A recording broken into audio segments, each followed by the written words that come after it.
Hey guys, and welcome to the Working Money Channel. Central banks are tattling on each other because of fake gold bars.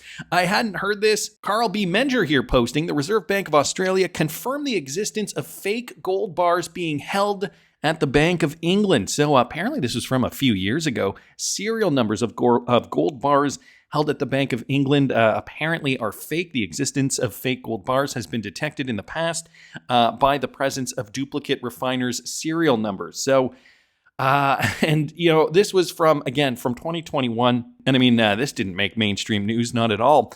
What could be happening today in our own backyard? And I'm sure you guys caught the video I did yesterday, where Elon Musk has now been called to action to audit Fort Knox.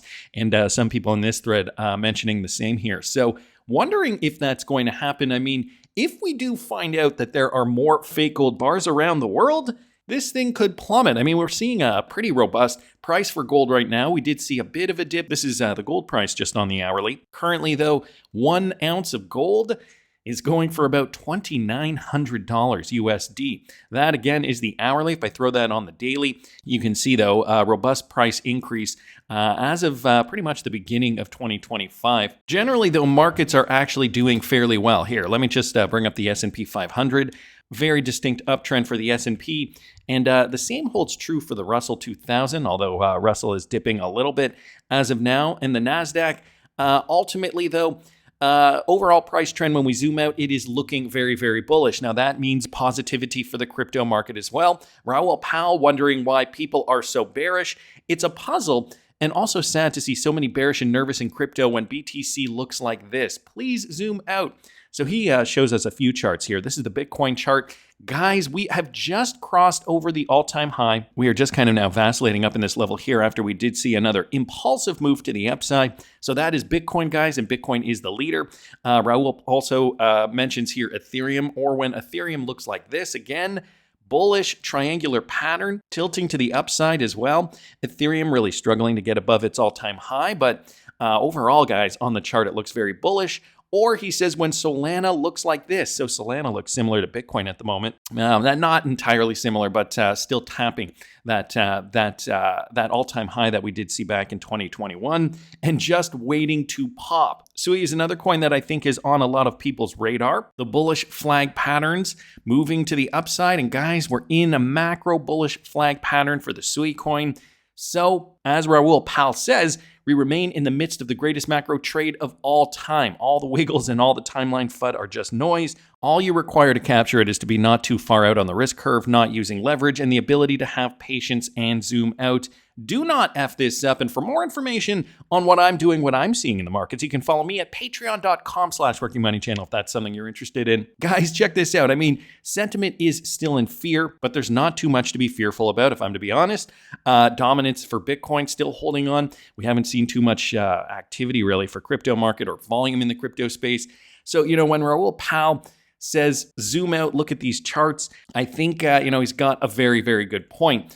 Also, whales are buying up XRP, guys. Look at this in the last 24 hours, courtesy of Ali charts. As price goes down, whales are buying up XRP. So it's looking as though we're at the $5.62 billion mark as the price has now slipped below $2.70 per coin. Let me just bring up XRP real quickly here on the daily. And yesterday we did slip below 270. And now we're trading in and around 266.5, but nothing to be too worried about. XRP still holding up on the macro trend. Let's take a look at Bitcoin. Bitcoin also still holding up on the macro trend. And one Bitcoin is going for about $96,200 per coin. And not only are whales buying up XRP, XRP surpasses Ethereum among Japanese investors. This courtesy of XRP Crypto Wolf. According to recent data, the Ripple-affiliated XRP cryptocurrency is far more popular with Japanese investors compared to Ethereum. So XRP is an 18% share of the tokens stored on Japanese exchanges. We know Japan, too, has always been very bullish on XRP for other reasons. And Ethereum comes in third place with 14.4% of the share. So despite the fact that, even though Ethereum is number 2 by market cap, XRP is more popular right now for trading in Japan. Bitcoin is always in first place with 65% share of the total exchange holdings. Notably, the share of the leading cryptocurrency has grown sustainably over the past several years, despite the proliferation of altcoins. We also have the SBI connection there too that is pumping XRP's popularity in Japan. So some interesting metrics to be paying attention to as well. Wanted to thank XRP Crypto Wolf, of course, Ali Charts, Raul Pal, and Carl B. Minger there for posting those. Now, this is something else that I think could be of importance, but I don't think it should rattle you. I think this is actually a good thing. Breaking FTX repayments will start tomorrow. So $18 billion will flow into Bitcoin and altcoins. This is massive. Some were saying, though, that the people that were holding Solana and that are going to get their cryptocurrency back. Now, I don't know if this includes returning crypto, stolen crypto and not stolen crypto, confiscated crypto maybe, or crypto that the exchange was holding for some of their clients if they're going to get that cryptocurrency back. And we know FTX did back Solana. So the theory goes as such: if some people get their Solana, they're going to dump it on the market because they were early investors and they're going to just want to turn a profit. That could actually dump coins like Solana. But in theory, that would mean that many other coins would dump as well, because I'm sure it's not just Solana that people were buying on FTX. So I'm not entirely sure what's going to happen there. I think I'm looking towards the positive, and not just because of my biases. I think that, the money that is going to flow in, don't forget, all these investors were in the cryptocurrency bull run of 2021 and they got rugged. So they're going to want to make money this time around. I think we could see that surge as early as tomorrow, or at least the beginnings of that surge. So anyway, I wanted to thank Crypto Rover for posting that, on top of which I showed you guys a clip yesterday of Scott Bessent. Here's another one. Gold can be a risk-off asset and a risk-on asset, but Bitcoin, guys, always a risk-on asset. This interview was from before he was U.S. Treasury Secretary. Listen to this. This has always been a relative game, and I sometimes get some criticism from my partner, Will Campion, about the fact that, I'm a long-term believer in gold and a distruster of the central banks. You have written about gold and have painted a scenario. Gold is not a fiat currency. There's a limited amount. It is recognized as a store of value. And, you are seeing that you can keep gold in your vault. You can move it back. I am adamantly anti-Russian, but the mistake the Russians made was the Russians got onto war footing in terms of their foreign exchange reserves, but they moved out of dollars into euros, and they never believed that the Europeans would have the wherewithal, the inclination to follow the Americans. If the Russians had moved entirely into gold, price would be higher, but they would have all their reserves in Moscow. So I think a lot of the, who knows whether China's moving on to war footing vis-a-vis Taiwan, but Chinese PBOC is the largest buyer of gold now. So, could we imagine, again, back to imagination, could we imagine some kind of a RMB that is exchangeable into gold, maybe at a premium? So I don't disagree with, any of that, which is probably why I find myself constantly sort of, rolling my eyes when people mention Bitcoin. Gold can be a risk off and a risk on asset. Bitcoin is a risk on asset. So plot that chart of Bitcoin against Tesla up until recently, it had a correlation that was almost perfectly one. Yeah. And as someone who spends a lot of time in the Bahamas, one is skeptical about some aspects of crypto and getting it back. But a lot has changed. Bitcoin, a risk-on asset. Scott Bessent saying, coming from the Bahamas, was a little skeptical on crypto, but now pro-cryptocurrency. And I think Bitcoin has proven itself over the years. AO here, posting this. Bitcoin is ready for a huge bull run. Every time global liquidity makes a bullish crossover, a bull run begins.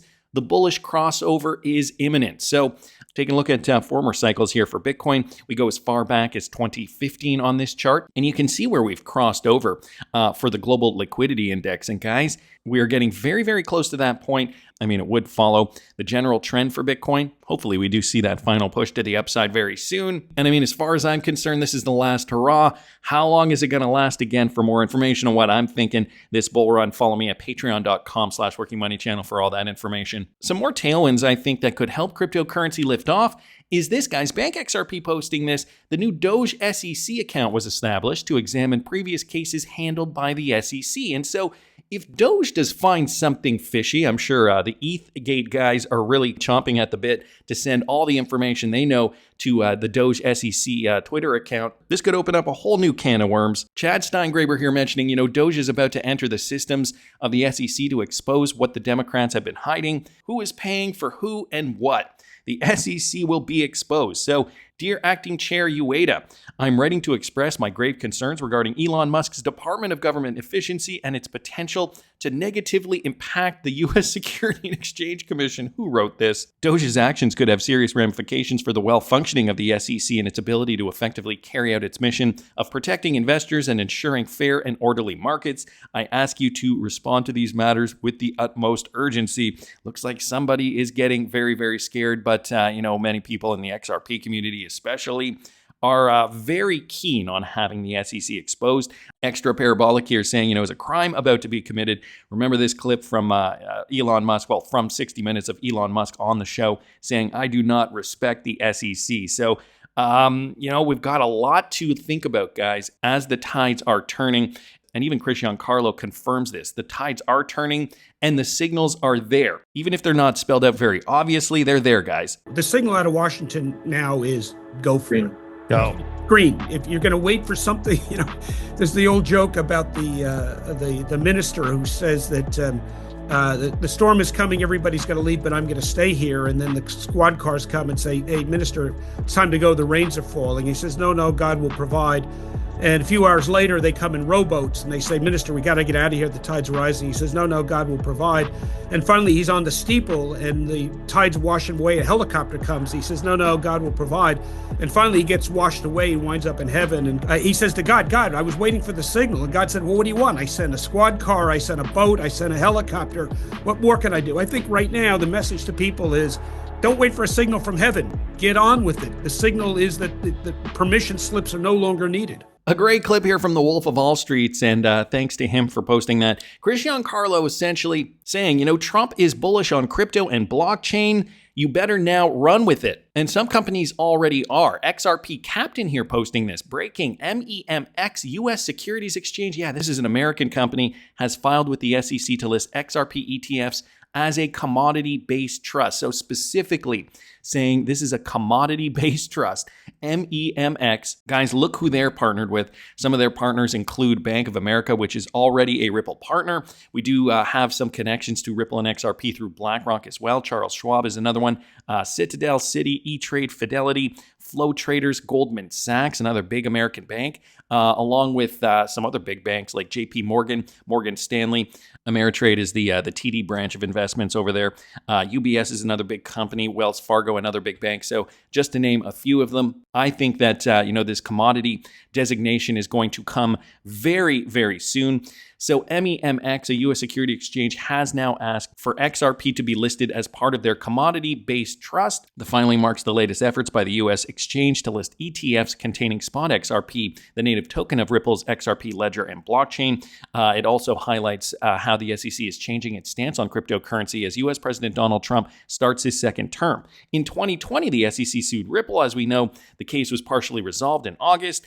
And so listing as a commodity trust would put XRP in the same category as spot Bitcoin, Ethereum, and ETFs, which launched in the US last year. This is obviously, the designation they want. It would allow them to probably do a lot more with the trust, not be so stringent. Well, just even allow them to list XRP if it does, in fact, 100% have that non-security status. Unfortunately, we're still tied up in the courts with regards to that, but guys, that could get thrown out very, very soon. It is interesting, though, to see that this company here, MEMX, who has all those partnerships with some big heavy hitters in institutional finance, how they are gunning for this XRP as a commodity-based trust. So big news there. Wanted to thank XRP Captain just for posting that. And guys, some more big news from one of the biggest credit card providers and a Ripple partner. Mastercard. Recent SEC filings have confirmed Mastercard is actively embracing blockchain within its network. And apparently 30%, this is self-reported from Mastercard here, 30% of all Mastercard transactions are now being tokenized. We are now focused on supporting blockchain ecosystems and digital currencies. The timeline is accelerating. So guys, now this has been divulged from Mastercard's 2024 Form 10K. Approximately 30% of all Mastercard transactions are being tokenized, creating solutions to unlock new blockchain-based business models. So they're focusing on supporting blockchain ecosystems and digital currencies. We integrate with financial institutions using Mastercard multi-token network to enable programmable payments, which helps make transactions within blockchain ecosystems more secure, scalable, and interoperable. We work with a wide range of crypto players to enable customers to buy cryptocurrencies on card and spend those balances anywhere our brand is accepted, which is pretty much everywhere in the world. So that is huge. This is the Form 10 here. I will link this in the description if you guys are interested.